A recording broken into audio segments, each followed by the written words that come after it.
Inflation isn't a mistake, it isn't an accident, and it isn't something governments are desperately trying to fix. Inflation is doing exactly what it was designed to do, and the fact that it feels painful to you is not a side effect, it's the point. Most people believe inflation is a failure of policy, that prices rise because someone messed up, that if the right people were in charge, it wouldn't happen.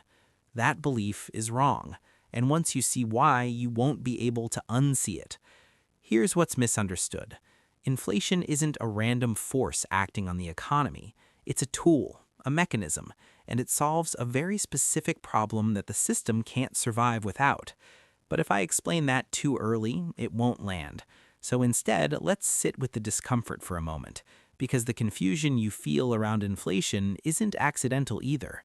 I spent years inside the banking system, not trading, not predicting markets, watching how money actually moves when pressure builds, watching what gets protected and what gets quietly sacrificed. What you learn from the inside is simple. The system doesn't prioritize fairness, it prioritizes continuity. Stability at the top matters more than comfort at the bottom, and inflation plays a central role in that. Most people experience inflation as rising prices, groceries, rent, gas. But that's just the surface effect. That's what you see. But here's what nobody notices. Inflation doesn't hit everyone equally. It never has, and it never will. People who live on wages feel inflation immediately. Their costs rise first. Their income lags behind. Their purchasing power shrinks quietly, month by month. But people who hold assets experience something very different. Their debts become easier to manage. Their liabilities lose real value. Their balance sheets adjust upward over time. And this creates a bigger problem, because once you see who inflation helps and who it hurts, you realize it isn't a neutral force at all. So why would a system allow this to happen? Why not stop it? Because the modern financial system is built on debt.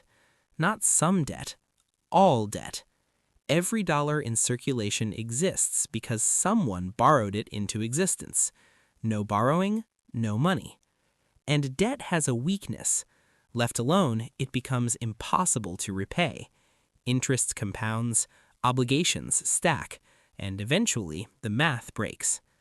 Inflation is how the system relieves that pressure.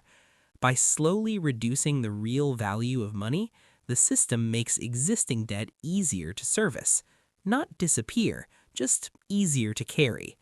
And this is where things get dangerous. Because if inflation didn't exist, debt would crush the system entirely. Defaults would cascade, institutions would fail, and confidence would evaporate. Inflation prevents that. It smooths the edges. It buys time. But that time comes at a cost, and that cost is paid by people who don't own assets. Think about what inflation really does psychologically. It discourages saving. It punishes patience. It forces money to move. Holding cash feels uncomfortable. Spending feels urgent. Risk feels necessary. And that behavior isn't accidental. It keeps liquidity flowing. It keeps consumption alive. It keeps the system breathing. But here's the part most people miss. Inflation also preserves belief. If debt were allowed to collapse outright, people would lose faith in the system itself. Not just prices, not just policies, the entire structure.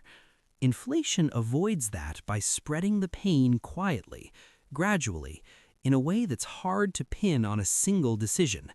And that's why inflation is framed as a problem to fight, not a mechanism to manage.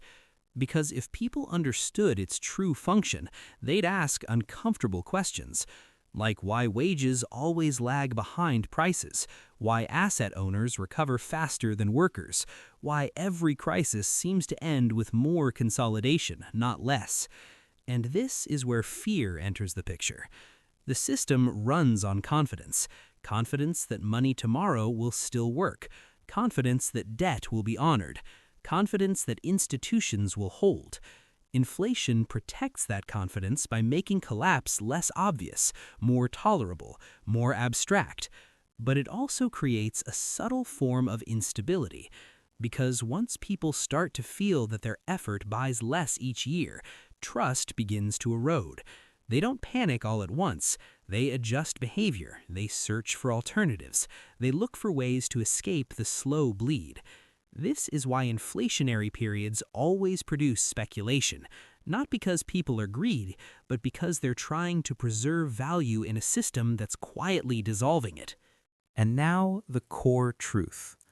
Inflation isn't a problem to be solved. It's a solution to a deeper structural issue. The system cannot survive without debt, debt cannot survive without inflation, and inflation cannot exist without redistributing pain. Someone always pays. The system just decides who. That's why inflation never truly ends. It only changes pace, changes language, changes justification. When inflation feels unbearable, it's not because the system is failing, it's because it's protecting itself more aggressively. And this forces a reframe. The question isn't why inflation exists. The question is why the system requires it at all. Once you understand that, you stop waiting for prices to magically go back. You stop believing that comfort is the priority, and you start seeing money as a structure of incentives, not morality. This doesn't mean the system will collapse tomorrow, and it doesn't mean you should panic. It means you're living inside a mechanism designed to survive pressure, not to feel fair. And clarity changes how you relate to it. If you want to understand money before it moves, not after, subscribe to Dropout Finance.